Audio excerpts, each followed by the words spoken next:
loud. So we have this. All right, awesome. I think it is recording. All right, so 3 weeks. Oh, 3 weeks, okay. So hi everyone, thank you so much for being here.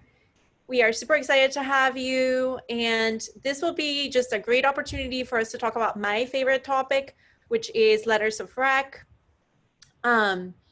because they're so important. All right, so my name is Dr. Natalia Leal Toro, and I am the Assistant Director at Academic Advancement Programs.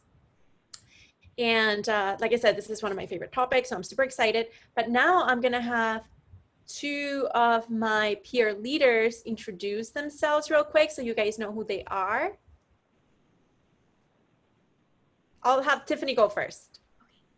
Hi, I am Tiffany. I am an English major right now. I'm also a McNair scholar and an AAP advisor. I think that's all that I have as my intro. Chance. Hey everyone, how's everyone doing? I'll take that as a good. So I'm Chance. I just recently graduated this past spring with a mechanical engineering degree and bachelor's mechanical engineering degree, and I'll be pursuing a PhD at UCF in mechanical engineering. I've been a AAP peer advisor for about 1.5 years now, but I'm phasing out of that role. But if anyone ever has any questions, Natalia will give you guys our contact info, so don't ever hesitate to reach out. Yeah, so Chance, how long have you been with AAP? Since the beginning, right? Like since time started. No, so since I started at UCF, I learned about AAP through the Learn program, and I think there's a couple here who were in the Learn program, but yeah, pretty much since I started here, so probably about 3 years ago, maybe 3.5. Mm-hmm. Yeah, so Chance has been with us for a little bit, and we're super excited that he's going to stay at UCF. And so we will keep him around for sure. All right, so academic advancement programs. Basically, what you have to remember is the goal of academic advancement programs is to help undergraduate students take the right steps in order to be great candidates for graduate school. And for us, that means hopefully not only that you will get into the graduate school of your choice, or at least the one that's the best fit for you, but also that you will get there funded. Okay, and that looks different ways depending on if you're getting a master's or a PhD or what you're doing in graduate school. But there are ways to get funding, and we want to make sure that you're the best candidate so you have the best opportunity to get that. Okay, so that is AAP.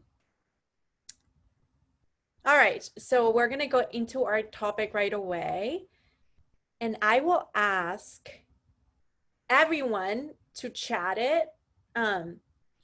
Why do you think that letters of recommendation are so important to graduate programs? Or do you think maybe they're not, or what are some thoughts? If I can see in the chat. Anyone? No one thinks they're important? Why are you guys here? Right. So I have for the future, they can be a deciding factor. Yeah, they want to see more than just grades. All these are really, really great things, right? Let me see what they have. Yeah, they can talk about your future success.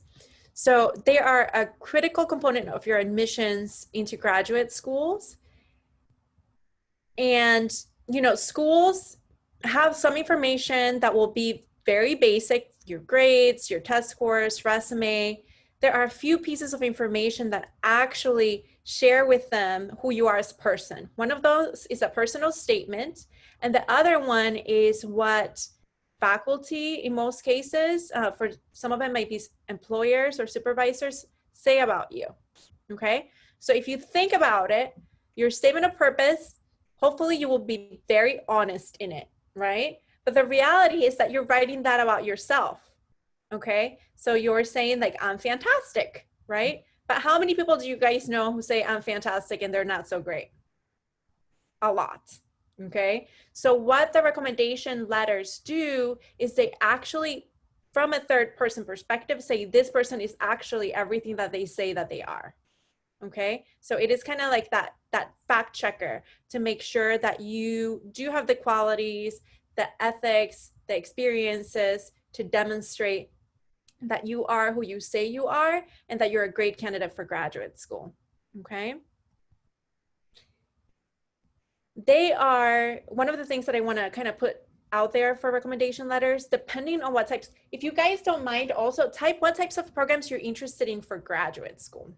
I want to know kind of who I have here in regards to what type of graduate programs you're interested in, master's, PhD, in what areas, so that we can get a sense. The importance of rec letters depends. So dental school, med school, super important. PhDs, all the programs.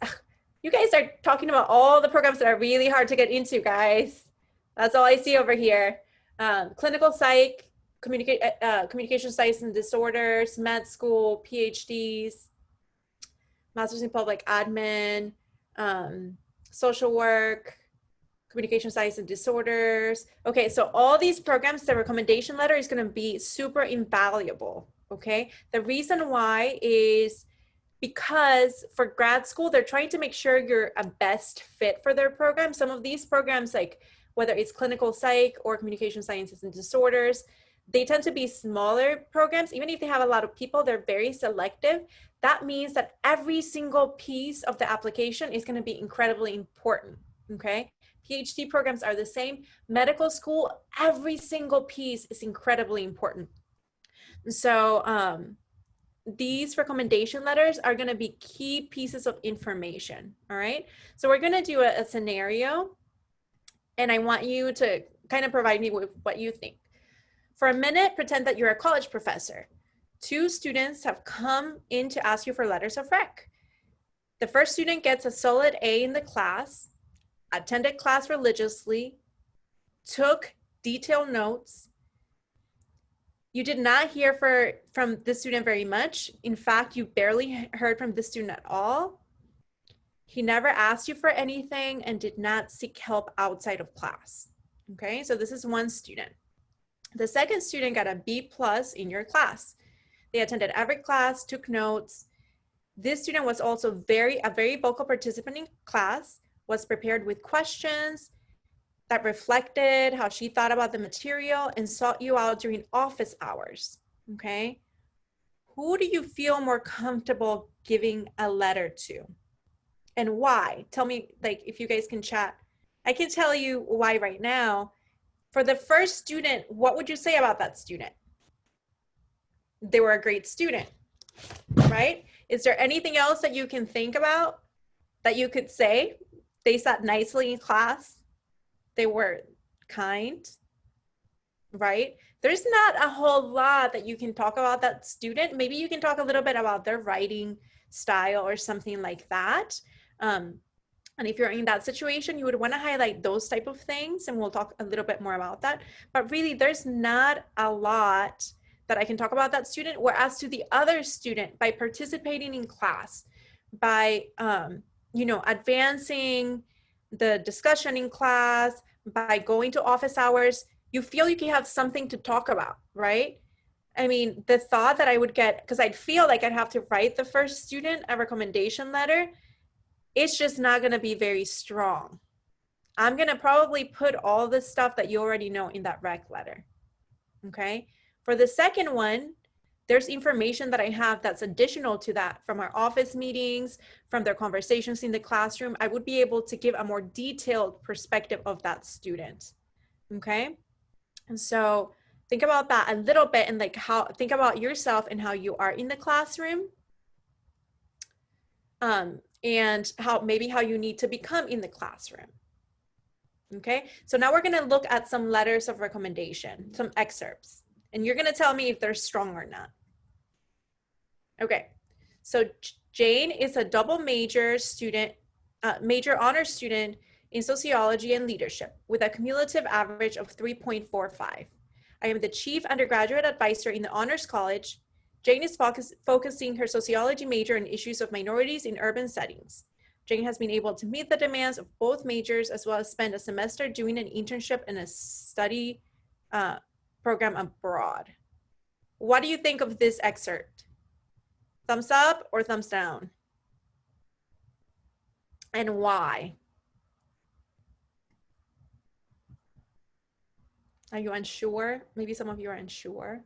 No substance. That's a great, I love that. That is absolutely true. Where do you think they got most of this info? Like if I was reading this, I would think they don't even know the student. They got their resume. Absolutely right. I'm gonna, just a little favor for all of you. If you guys can change the name to your actual name, you can rename yourselves. That way we can know your names for anyone that doesn't have that. But yes, so absolutely true. This, I just think they got their resume and they rewrote it. No additional information, okay? This is not gonna make any application stronger, all right? That's not what you want for your letter of rec. Okay, this is another example. I recommend Johnny for admission to your graduate program. I came to know Johnny as a student in an Introduction to Psychology course I taught last spring. Johnny did well in the class, ranking in the top 12 of 130 students in the class. Although the large class size did not permit much individual contact, I do remember that he was one of the more outspoken students in class, raising interesting questions. Like all of our fine students here at UTD, I recommend him for admission to your program. All right, so this one is, I'm just gonna put out there, it's marginally better. Okay, they do a few better things. Like I know that he's one of the top students in a large class and that he spoke in class, but it is still not a super strong letter. I would not like someone to say like all of our fine students here at UCF, I recommend them for admission. Okay, like they would recommend anyone, maybe the 130th of that 130 student, right? So you want it to be even stronger than this. All right, so this is a third example. It is a true pleasure to recommend Sarah for admission to your graduate program. Let me say at the outset that simply put, Sarah is one of the best 2 students I've had the pleasure of working with over the past 10 years. She is someone you will undoubtedly want in your program and should offer competitive financial support to attract. I know Sarah extremely well, having contact with her as a student in class, as a research assistant, as a thesis advisee, as an employee, and a co-author. In each of these capacities, she excelled. She's extremely smart. She writes and thinks well. She's motivated to put in long hours, truly curious and research-oriented, works well as part of, with others as a team, has native clinical skills, and is ambitious. And those ... dots, I imagine, are part of this very long letter, okay? Let's say that this letter is nearly 3 pages long, okay? So this is a very strong letter. Ultimately, you cannot control how long a letter is. Typically, you wanna, like even for recommenders, they wanna keep it at like 1.5 to 2 at the longest, but you can't control that. And I guess longer is better than half a page, right? And so this is more what you're going for in a letter of rec. Like if I got this letter of rec for a program that I had, would you guys want to get this person into your group if someone's speaking about them like that? And especially if they have 3 people speaking about this person like that, that really demonstrates that they are a great candidate, that we would be crazy not to allow this person into our program, right? That's what you want. You want people from the outside to just basically tell this program, you need this person as part of your cohort because they're gonna make your program, your research better, okay? You cannot underestimate the power of recommendation letters to either propel you forward or maybe not to separate you from others depending on how strong they are, okay? So we're gonna just debrief quickly. Weak versus strong letters.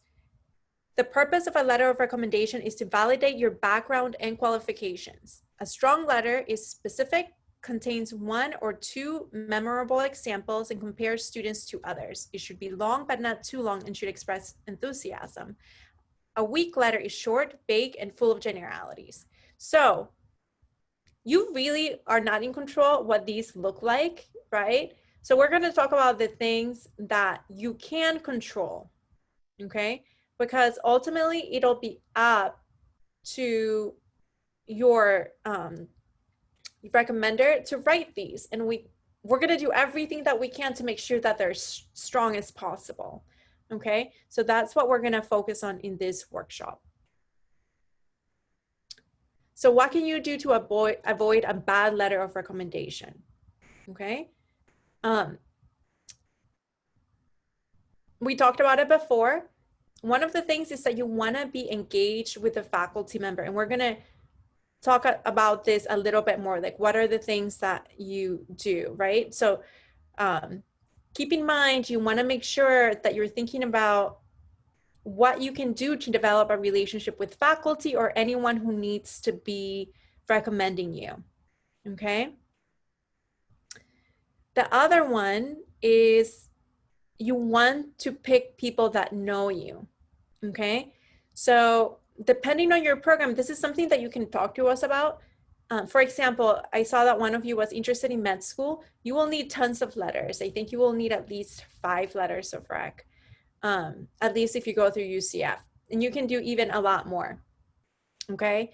So what you want to make sure is that the people who you're asking to recommend you know you well enough that they're invested in you, right? And that they are writing you something that's meaningful, okay? Sometimes you may know kind of someone who is really high up in the department or at the university, right? Maybe you know the president, President Cartwright, and they've met you a couple times. I would say I would rather you go with a faculty member that knows you well, or with a supervisor that knows you well, than with someone who is very highly ranked who can barely say anything about you, okay? It would be in very unique circumstances if you can leverage that person, maybe for law school or something, if they have a very strong connection to the law school, or they're, I don't know, like a legacy or something, maybe, if you know the circumstances in which that would be helpful, maybe you can have President Cartwright write you the letter. But otherwise, it is not a smart choice to pick someone just because of their rank if they don't know you, because they still cannot write anything specific about you that will make them see how you work with this person, okay? All right.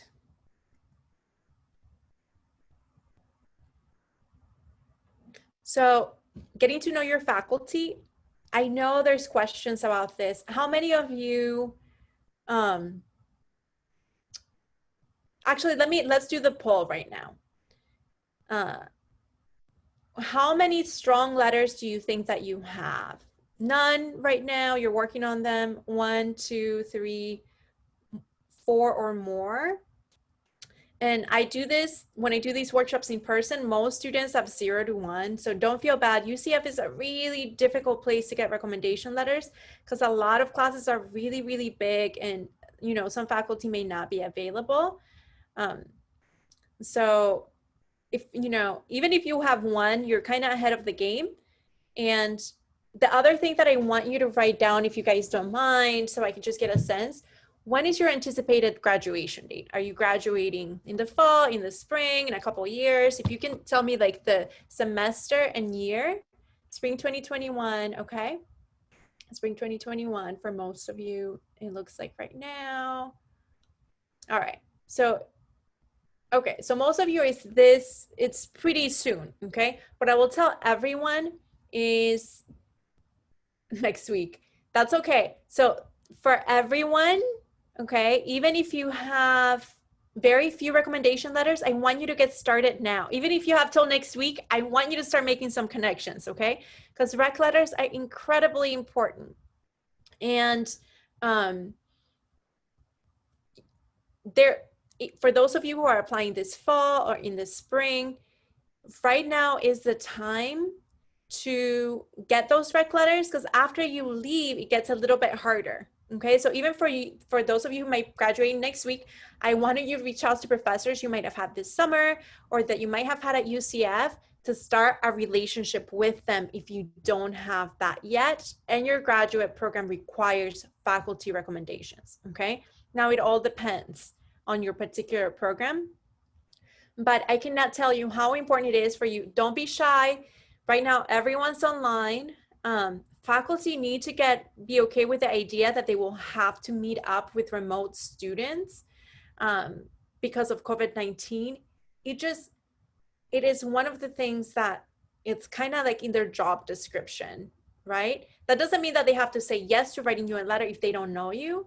But if you develop a relationship with them, they understand and they know your work, they understand this is one of the things that they do as part of being a faculty mentor. I have a question here. How do you recommend us to keep our relationships with faculty during these times that we're not able to see them in person? I used to be able to stop by their office and keep them posted on what I'm doing, but I'm not sure what to do in these times. So what I recommend that you guys do is to keep trying to get into their calendars, okay?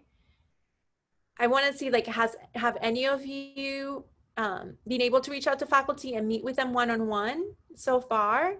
Tiffany, probably, have you been able to do that, Tiffany or Chance? Well, Chance already knows, so he's already in grad school, so we don't know. I have been doing it mainly through email. Okay. With my mentors at UCF, we have been Zooming quite a lot. So most of them like Zoom better just so that they can see us. When I was looking for mentors for my HUT. That's honors in the major. Yeah, honors in the major, sorry. Honors undergraduate thesis. And so a lot of them that I reached out to wanted to meet me over Zoom so that they could get to know me better. Yes, so still ask. Okay, if you already have developed a relationship with them that used to go to their office hours and stuff, you don't have to check in with them all the time, right? And we'll talk about asking for letters if you're applying to grad school pretty soon. But you want to check in with them maybe once or twice a semester and just update them what you're doing. That could be an email that you send them and you're like, you know, I just wanted to check in with you, or and just update them what you've been doing this summer, when you're graduating, see if they'll take the time to have meetings with you. It's one of the things I've been doing, not with faculty members because I've already done with that, but I've been reaching out to people. Like, actually, I'll tell you this story. I have always admired, I just think she's one of the coolest people, the dean of the graduate school. And we did a workshop with her and I was like, I've been a fangirl of yours for like 4 years because I love the way that you talk to people and, you know, all these things. So she had inspired me. And she gave me a time to meet with her. And I was just asking her about her leadership style and all those things. We can help you form those emails. Okay. So I'm going to share these results with you. Natalia, yeah. There was a good question that was just asked. Yeah. Like, is it okay if we address it real quick? Yeah, go ahead. You wanna ask it? So they asked, how should we ask to meet with or email professors? I feel like I don't have anything to speak about. Previously, that we had mentioned looking at articles, but they were just looking at or asking about, you know, ways to email them. Yeah, so. that's a really good question. So it depends, right? So for this person, what I would ask, like, what do you want to do for grad school? Like, so let's say that you're interested in, you know, in a PhD or something. That may be a great way for you to talk to that faculty mentor. Just reach out and say, you know, I'm thinking maybe pursuing a doctoral degree. And I really enjoyed the research that you've done, you know, et cetera, et cetera. And I was wondering if I could have some time to learn a little bit more about your path. So it's called an informational interview. Even if you don't want to get a PhD, but they are in your field of interest, you can ask them about how they decided to go on their path. And they probably have students who are doing the same thing that you're doing, right? So like trying to find something in common. Maybe they went to the school. Maybe you look at their CV and you realize that they went to grad school at the school that you want to go to. And that's how you reach out to them. And you're like, you know, Professor so-and-so, you know, I wanted to thank you. I really enjoy your class. I'm looking at graduate programs right now, and I'm really interested in the University of Florida. I saw that that's where you went to graduate school. I would love to chat more about your experience there. Does that make sense? So trying to find something, we can, Melina, we can help you figure out like what would be a good way to approach the faculty. Our peer advisors are always here to help you think through how you can do that, because especially if you don't have that relationship, that can be really intimidating. But think about it, the worst thing that can happen is that they don't get back to you and they won't remember you. And I always recommend, just from myself, emailing them a couple of times. I think that's really important, because like emails get lost on my thing and you'll hear back from me like a month later. And I don't mean to do that, but I'd rather you check in with me like every week and be like, hey. And so you go on back on top of my priorities, right? So just make sure that you reach out to faculty. All right. Okay, so for workshop attendance, we're going to give you a link in a little bit so that you can sign in. Okay. And then we'll be able to see your name on Zoom as well. All right. So, so get to know your faculty. One of the great ways that you can do that, most of you are kind of closer to graduation, so it may be more difficult to do this if you haven't done it already, but for those of you who have more time, engaging in research is super great. Even if you don't want to be a researcher or a PhD student, engaging in research provides you that really strong connection. What Chance and Tiffany, what would you say? Would you agree with that? Because I know both of you are doing research. How do you feel about, has it made a difference? Engaging with the faculty or being in the class?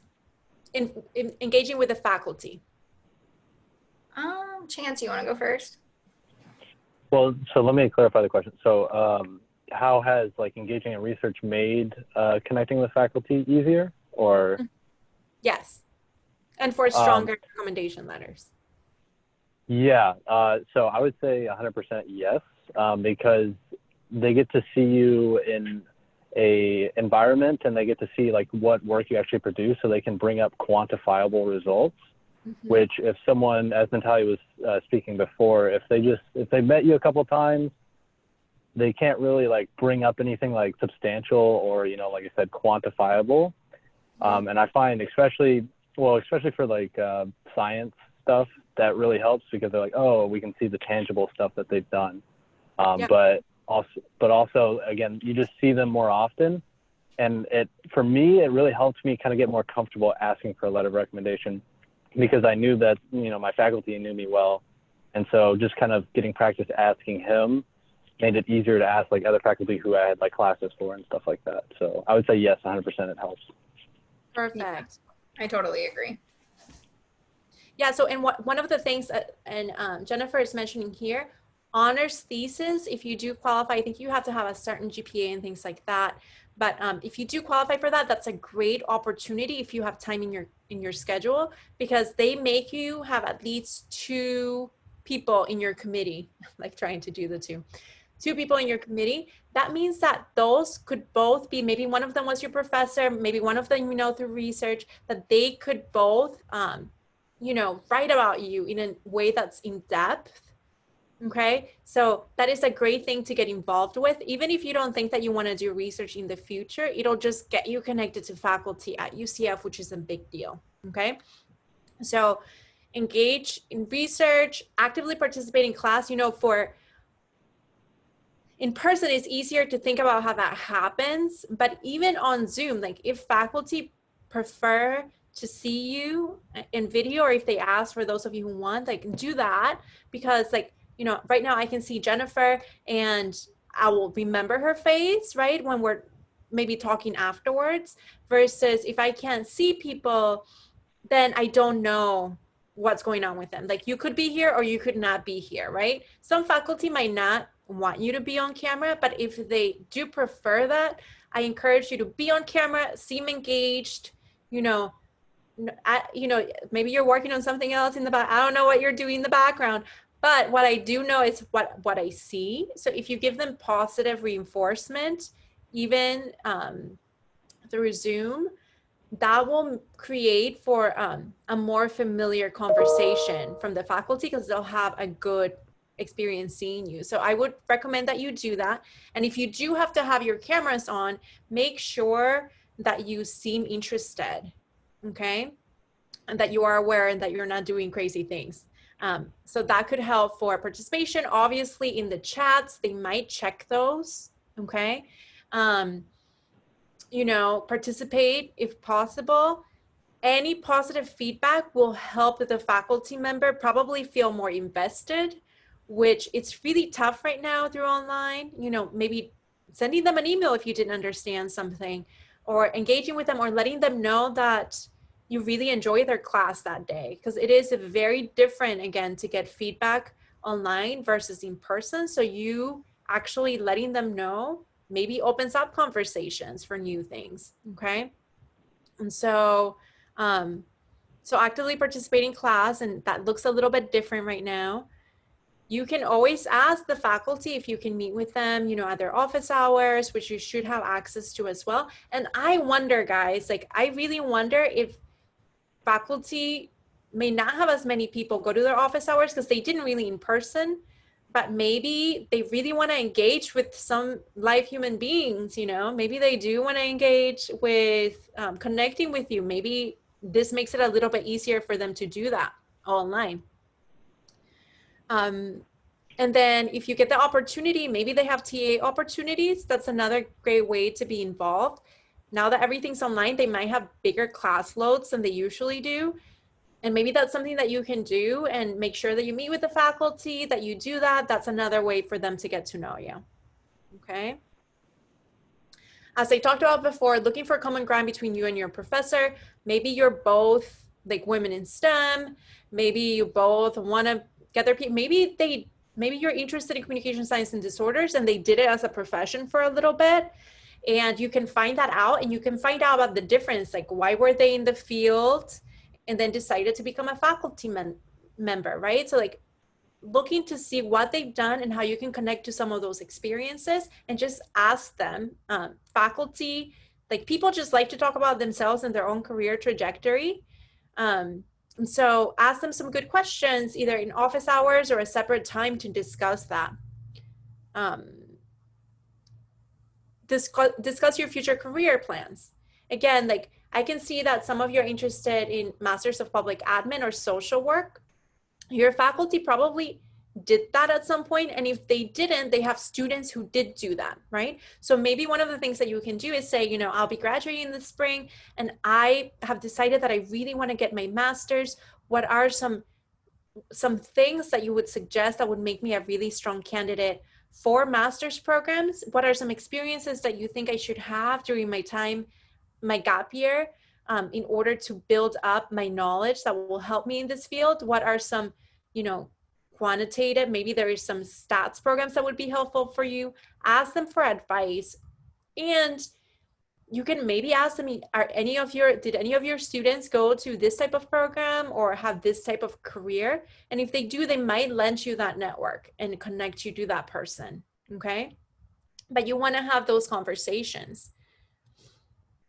Discuss any challenges you might be having in the class. It's always important to keep a strong line of communication with your faculty member, especially if you're having challenges, so that they see your improvements. But also, one of the things that I would recommend is, especially if you know that there's been some difficulties and that there will be some difficulties, one, you want to turn everything in on time, early, like demonstrate your work ethic very strongly for every class, always. Because if there are times that something happens, it needs to be out of the ordinary for your faculty mentor to give you the benefit of the doubt, okay? If I have a student that's always late, they never communicate, you know, like, it is how they act that they don't usually, you know, turn in things on time. When something happens and they're not turning in stuff on time, I just think that they have a bad work ethic. Versus the student that always has everything in on time, that always communicates and all these things. When I don't see from them, I will always give them the benefit of the doubt, check in with them, give them extra time if needed, right? So you want to build your reputation up so that your faculty will keep thinking very highly of you, even if there's circumstances in your life that happen, that won't affect their likelihood of recommending you in the future. Hey, Natalia, we had a really good question in the chat about the future career plans and talking to a professor. Okay. And it said, will professors feel as though you are not being genuine with your interest in their career if you ask them to speak about their career and then soon after ask for a letter of recommendation? So one of the things that you want to feel, this is what I'll say. Ultimately, they can always say no. For some of you that you don't have that much time, so some of you may be graduating this fall and in the spring, and you will need a rec letter this fall. That means that you'll need a recommendation letter likely by, let's say, November, December. That still gives you a good amount of time for you to set up 2 or 3 meetings with that, or reach out to them a few times before you ask for that letter. Okay. So developing that genuine connection, maybe you let them know at one time, like all the things that you're doing to prepare, they know you in class, now they're getting to know you in person. And, maybe at some point you can ask them, like, maybe after your second meeting or something, I was wondering if you would feel comfortable. We'll talk about that. And then if they say no, you should still continue the relationship, maybe find out like what it would take. And then you do those things in the time that you have and try and find other people. Okay. But you can't really control how they'll feel about it. I can tell you what doesn't feel nice, because it happens to me all the time, is when I haven't talked to people for years.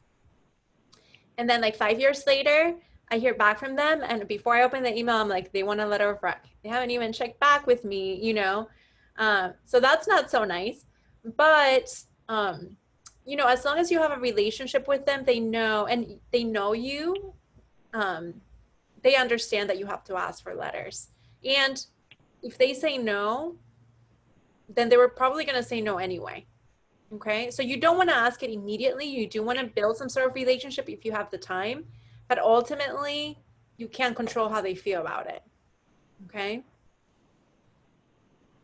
To tell you, I actually have a little anecdote to it's kind of specific, but I feel it relates to it. It's another option if we have time. Go ahead. So I was kind of in a similar situation where one of my letter writers had something happen and he wasn't able to write me a letter for graduate school. And this was at the beginning of the fall semester. So, I had a couple months before I had to apply. But I was in senior design, and I wanted to ask my advisor for senior design to do it. So, I met with him and I did the whole kind of like informational interview, like early on as soon as the semester started. And I asked him, I'm going to be applying to graduate school, coming up soon. I was wondering if, after you've seen kind of my, work ethic, you've kind of seen what I've done in a couple upcoming months, do you think you might feel comfortable, writing me a letter at that time? So I kind of brought it up early, but gave him time to kind of, think about it, and kind of proposed, a structure in which he could kind of evaluate whether or not he would be able to. So I know that's kind of really specific because, I had to see him a lot anyway, but that may be another option if you don't have a whole lot of time and you want to kind of know early on if they would at least be willing to. I think that's a great way to do it, Chance. If you want it from the start to say, like, especially not so much if you are just like meeting with them and you won't get the chance to work with them, but let's say you start a research project early in the fall and it's going to be pretty intense, or like the honors in the major, that may be a conversation that you can have because you will have time to demonstrate that you are a very strong student. Does that make sense? So I think that I really like that, Chance. I think that's a great idea. All right. So, and work with different faculty members because of what Chance just said. The reality is most grad programs, and we'll talk about this in a second, will require more than,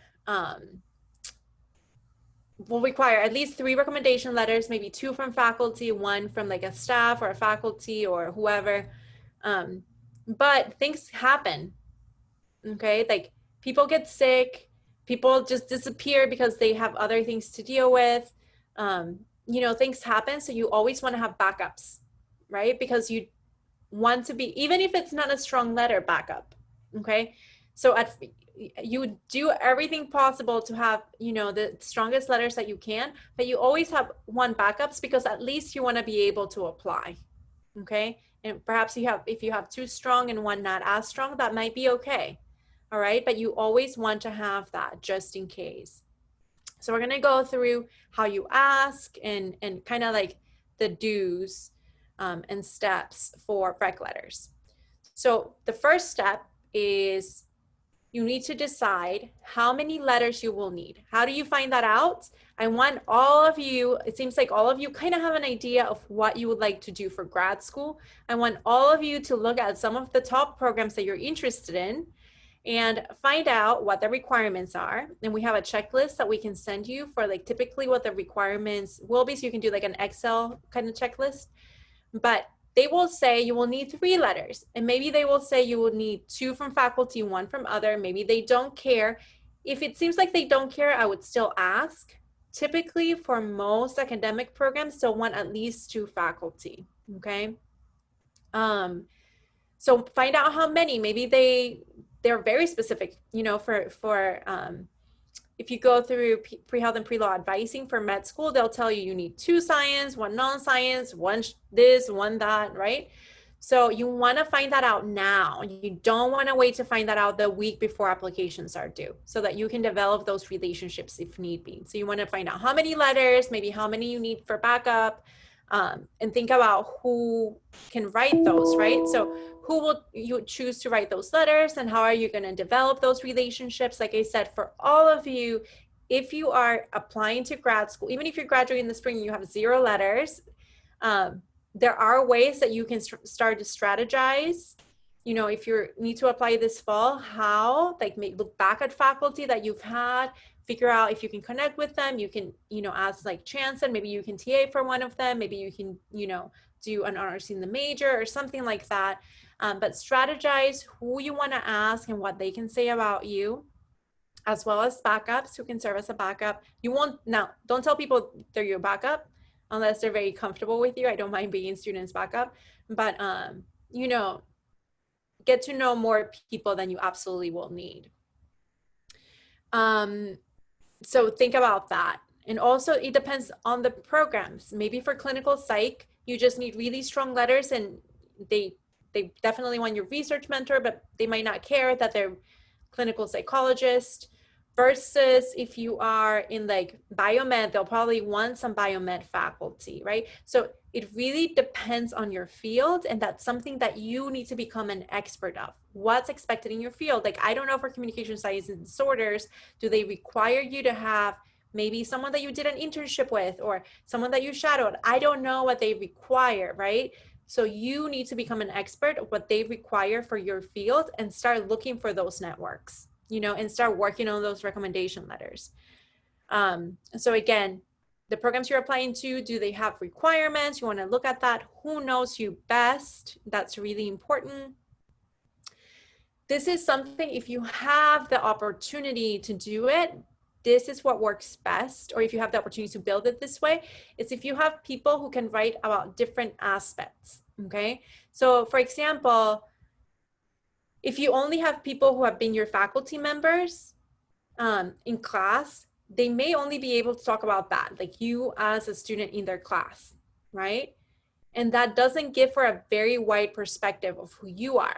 But if you have someone, maybe you've TA'd for someone and been their student, maybe you did, you know, an honors major, research faculty, and maybe you worked for, you know, a specific lab, or worked in a specific volunteer experience.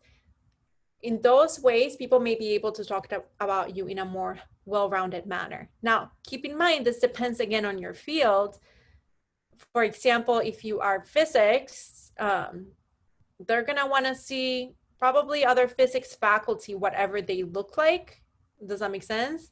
So it really depends on your field. Versus if you're social work, I would imagine they may be even okay. I don't know this for sure, but they may be even okay for you to have 2 recommenders from the field, right? That you've done internships or that you have, you know, worked in social work type settings, or even like helping type settings, and maybe only 1 faculty member. It really depends.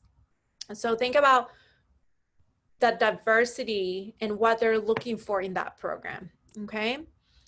And then importantly, is the professor or advisor willing to write you a letter? Okay. If they seem hesitant and not open to doing it, and they were just like very hesitant, you can tell that they're not into it, you may need to look for someone else, because I've seen bad recommendation letters where the person's actually like, I don't think this person's very good. You don't want that, okay? So if you get a sense that they don't want to write you a letter, don't push, look for someone else. A trick, something that you should be doing to know if someone will write you a letter that you already know and are counting on, because a lot of you said you might have, like, I can see most of you said that you at least have one person. Some of you said that you had two. You want to ask early, okay? If there's a scholarship, like an alumni scholarship for UCF that you can apply to, or some other scholarship that you can apply to earlier on, we have all of our students apply to the NSF GRFP because they get to ask for letters pretty early in their semester that they're applying.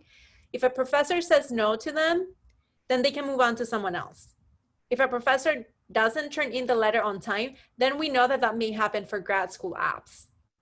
Does that make sense? And then we can look for a backup in case that happens again. So what I would suggest is that you ask whoever to write you a letter of recommendation earlier on for something else. And that way they also have a draft, okay? Because think about it.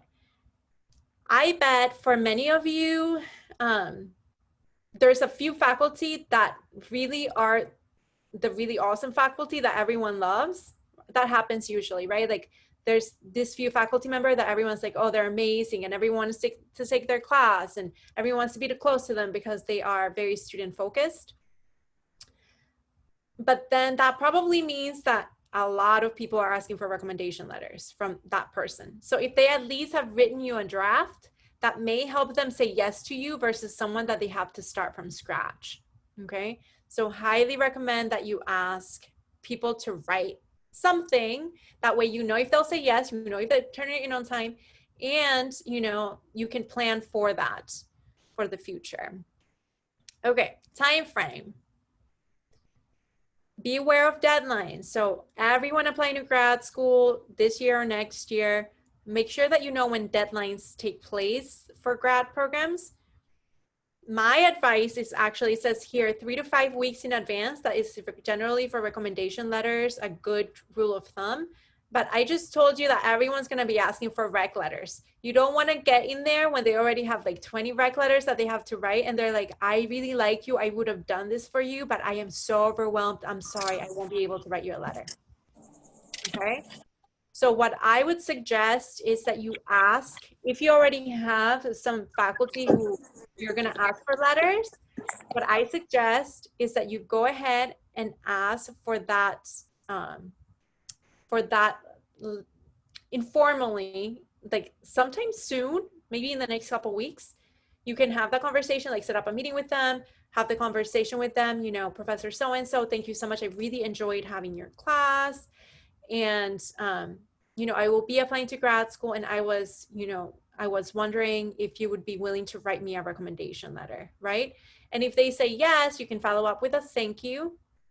And then closer, maybe 5 weeks before the deadline, you would send them all the detailed information. I'll show you how to do that, okay? But my advice is actually to get a yes now and follow up later so that you get a yes commitment from earlier on, okay? Do not request letters with short notice. I'm seeing here another question.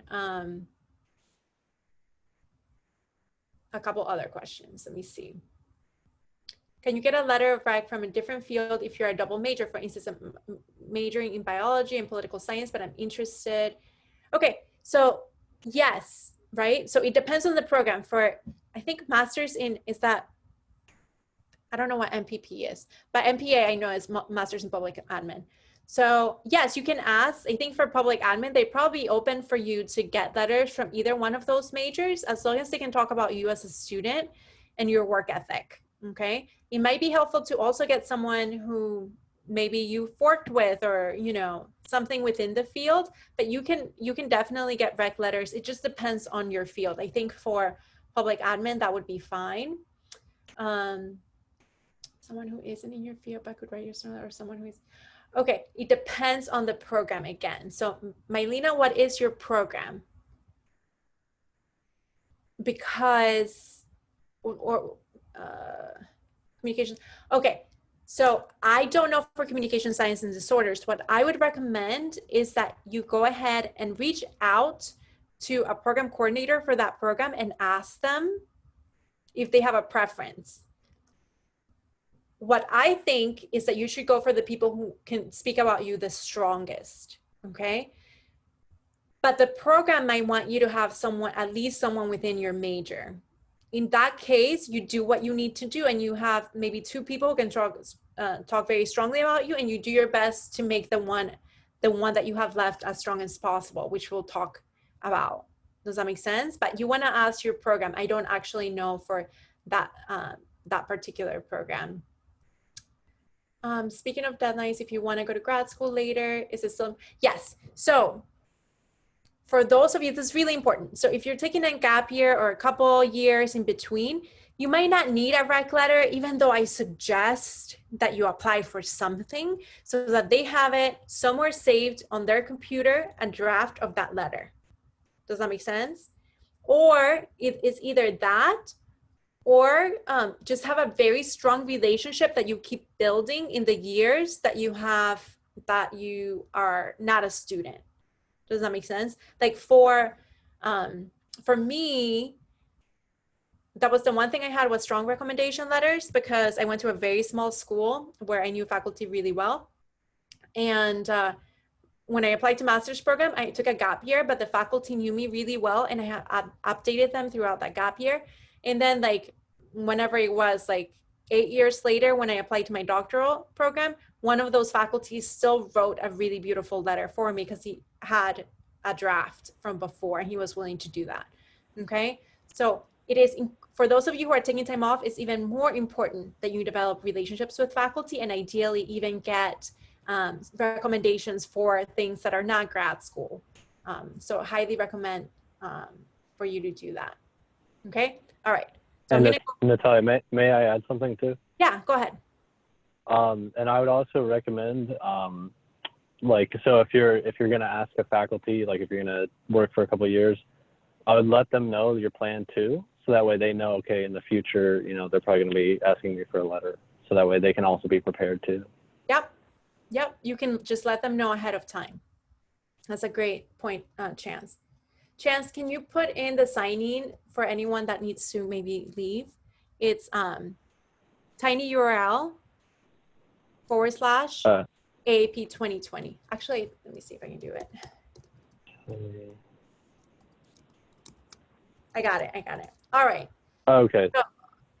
So for those of you who might have to leave early, the sign-in is right there, but I'm going to go ahead and continue.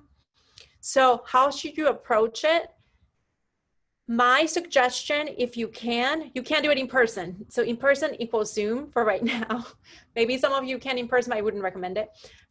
So my thought is, if you don't know someone that well, have that Zoom meeting with them and maybe request, like Chance said, in person first. Okay, if you don't know them that well. If you've asked plenty of times, you don't need to do it in person. You can probably do it by email just fine. Okay, but I think that first time, it is harder to say no in person, guys. So I highly recommend that first time, you know, when you ask, that you do it in person, and hopefully that will encourage them to do it as well. And you also will be able to see how they receive it. You know, do they make faces like maybe that's not the person that you want, and maybe you're thinking already about someone else that you could ask, right? So in person or through Zoom first, and then through email. Okay, so this is an example of how someone asked me. Hi, Natalia, I'm in the process of applying for my master's in social work. I'm emailing you to ask you if you'd be willing to write a letter of recommendation for me. It is due this Friday. Please let me know if you have any questions and if you can complete it. Thank you in advance. Obviously, what not to do, okay?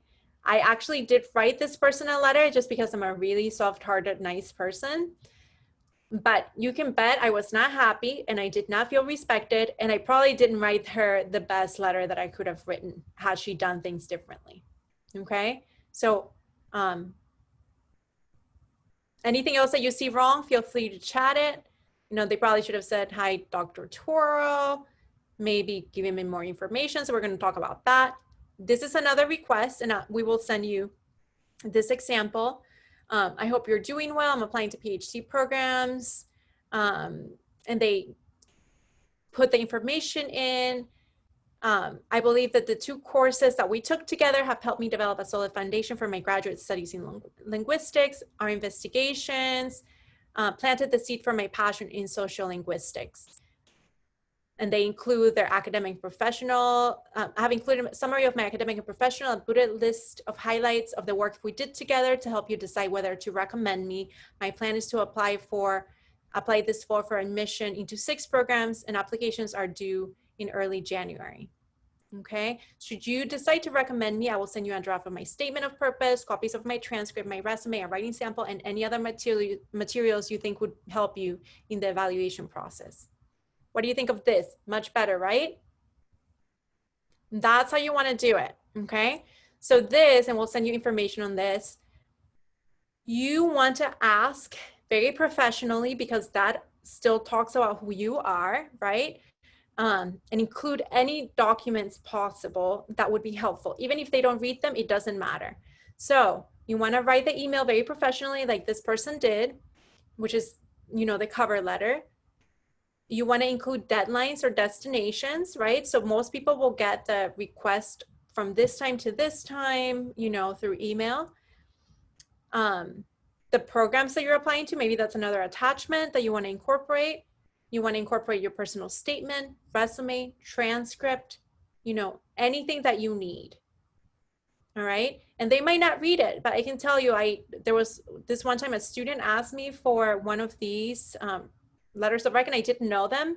And I knew I had to write it for them because they worked at the institute that I used to work in. And I knew that was their only opportunity to get a letter. So I read their statement of purpose, and it was so good that by the end, I'm like, oh my goodness, this student's amazing. I have to write them an amazing letter of recommendation, right? So I included the things that I did know, but I was also very invested in making sure that it was a stronger letter. So include as much as possible in your letter packet. Okay, so, and remember this, professors are busy and are asked to write tons of letters, right? So you want to ask early, and you want to provide them with as much as possible, because that will add or detract from how they feel about you and what they will write for you. The easier you make the recommender's job, the happier they will be, the stronger your recommendation will be, okay? And it is okay to send reminders to your letter writers, and we can help facilitate that, like help you with figuring out how to do that. That can be a little tricky, but it is okay to send reminders, especially like a couple days before, maybe the day of, if they haven't turned it in, to keep that in mind. All right, so I'm gonna go visit our AAP advisors, and I'm gonna put the sign in here, tinyurl.com/AAP 2020 for you guys to sign in. Cool. And go see our advisors, because they can guide you towards your own path when it comes to this. Cool. I think I answered too many questions, so we went long. I just talk a lot. I apologize about that, but we're here to help you. And if anyone has any other questions and you want to ask, we'll be here for a little bit, Tiffany, Chance, and myself, to answer any questions or to talk to you. Cool.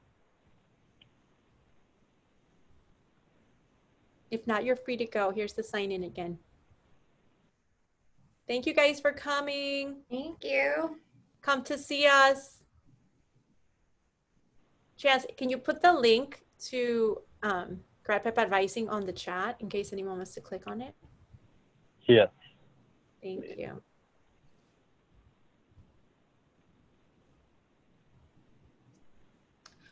So for those of you who need proof of attendance, we send the list to the people at Honors Research.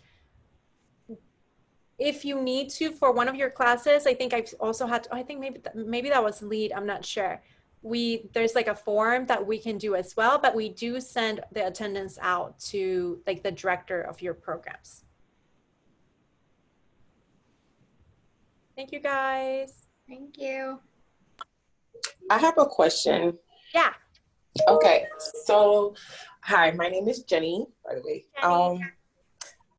Originally, I am in a social work program, social work major. I'm graduating this spring semester with my bachelor's, and I just decided to pick up a major. Not a major, a minor. It's a minor in profit management. Sorry, I'm thinking of my master's program as well. Yeah.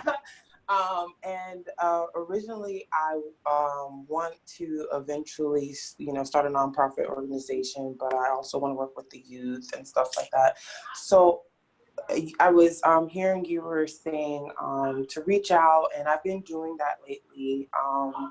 What would you feel would be a best advice to when combining the two, as far as like reaching out to getting recommendation letters? Like, I keep in contact with them already, but I don't really know them in a sense.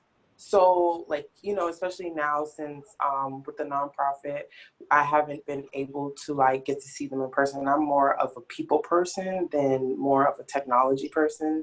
I'm not great at like communicating through like electronics in a sense. When are you graduating? I'm supposed to graduate 2021 next semester. Spring semester, yeah. So in the spring of 21? Yes. And are you planning to apply to MPA and nonprofit programs also like this fall? Well, I had spoke to my advisor in social work, and we went over our programs, and I decided to do public management. Okay. For my master's, but I was going to do it as a certificate instead of doing a full course and doing my MSW in the process. Okay. So, honestly, because right now it's an interesting time. So if you are applying this fall, which I think some of those programs may have rolling admission, so you may not need to apply until the spring. I'm not sure. But the reality is that we don't know when we're going to be able to be in person again. Okay. But if some of your recommenders or the people you're connecting with are nonprofits, they may need some help right now, right? They may need someone to help with an aspect that you may be able to do remotely. So that would be another way that they could get to know you, if that makes sense. Yeah. I would, because if what you're saying is like, I check in with them, but they don't really know me, because what you want them to know is really your work ethic, right? They want to know that they know you as a person. I know Tiffany's doing some sort of internship with a nonprofit right now, right? Yes. Yeah. And just by that work, they're probably getting to know who she is, even though, she's doing her work and maybe meeting with them every once in a while through Zoom. Those opportunities are the ones that I would look for. Does that make sense? Yes. Because no, I'm sorry. Go ahead. No, what I was gonna say is that because originally I volunteer for the last 4 or 5 years. I've been volunteering with nonprofits, and I have them as a background. But that's when I was located like South Florida. Now that with this whole thing, I'm in Orlando still. It's just the process of like getting connected in Orlando. Like my. And the school, I was, working at UCF, and, but unfortunately we can't work on campus anymore and stuff like that. And I was trying to get involved. I am associated with a few groups and organizations, but we're like kind of limited. I'm more of an active person. Yeah. And that's why it's hard. Like, I've been trying to participate in as much workshops and, career activities as possible. But it's just so hard. Just like you said, like a lot of these advisors are really busy, or like sometimes I'll email a professor and they'll email me back a week later, and I'm like, so this is or they haven't even gotten to their emails. Like, so you wanna like email them again, like definitely reach out again. But also what I would say is, because you're for the programs that you're doing, I would find out who do they want to hear from. Probably at least one faculty, but it may only be one faculty. I don't know. But you said that you've done, like that you've connected with nonprofits in South Florida. Those would be fine for you to get reconnected with if you had a really good experience with them, and do some things because they can still write you letters as long as it was in the period that you were a college student. Even if it was like your freshman year or sophomore year, and they can speak of the work that you did, it may be worth for you to reconnect with some of those that you had a stronger relationship with. Does that make sense? Yes, it does. Thank you. So it really depends. Like for social work, you know, if there's, if one of those nonprofits maybe relates to the population you're really interested in, maybe you want to work with children and you worked with children with that nonprofit, and they can speak about you really well, I would just get reconnected with them and see if you can help them in any way. And if you can't, just like, you know, like Chan said, maybe letting them know you'll be applying. That was one of the best experiences that you had. You would love to, like, you know, help out if you can this summer. Would they be able to write you a recommendation letter? Does that make sense? Yes, ma'am. Because I think your programs are a little bit more flexible. I could be wrong, you know, so double check, in that they probably, for social work and all of that, they probably would rather maybe just one faculty, or, you know, they probably want to know that you're going to be good in the field. They may be less picky about it has to be 2 or 3 faculty. Okay, because that's what I was, you know, I'm trying to still build that relationship with like my social work advisor, and as well as in project best. Even though we're, you know, lack of communication, not so much as like, you know, every day, but like every 2-3 months, I, you know, try to at least reach out. But I think that that's great. And so maybe that's like what Chan said, you know, saying like, you know, you've been, you know, I've really enjoyed working with you. It's really helped me figure out my path. You know, I'm thinking about applying to grad school, either, you know, whether it's the fall or the spring. I was, you know, I would love for you to be a recommender. I realized that there may be some more that I can do to demonstrate to you what I can do. Are there, you know, what can I do in order to develop this relationship further? You know, can I maybe TA, or, you know, different things like that to see how they feel about writing you a letter. Okay. I appreciate the advice. Thank you so much. Yeah, I'm sorry that it's so much harder right now. Yeah, I know. It's been good, but then it's been very difficult at that, because like especially like I was in a moving process with all of this thing happened, so it's just been a real, and I lost both of my jobs. Like I was working at work study at UCF, and then lost I was working at the Hilton, so I lost both of those for like 2.5 months, and that was like the most stressful time, you know. Are you doing work study right now?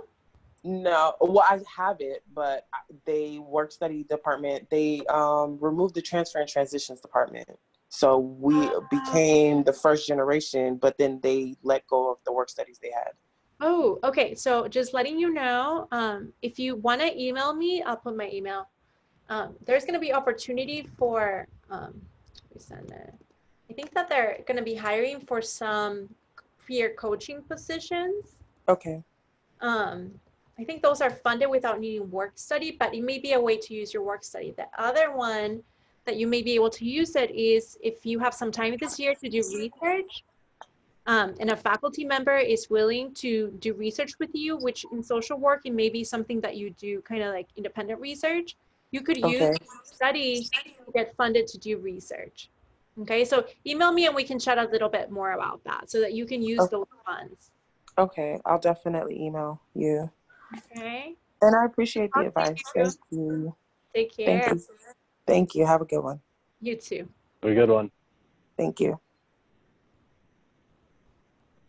And then Natalia, I think, oh, she left. Okay. Or they left. Okay. Have a question? Because one of them was asking about where to find the recorded like workshops for recording. Oh, you're still recording. Darn. Hold on. I can stop it. Okay. Stop recording.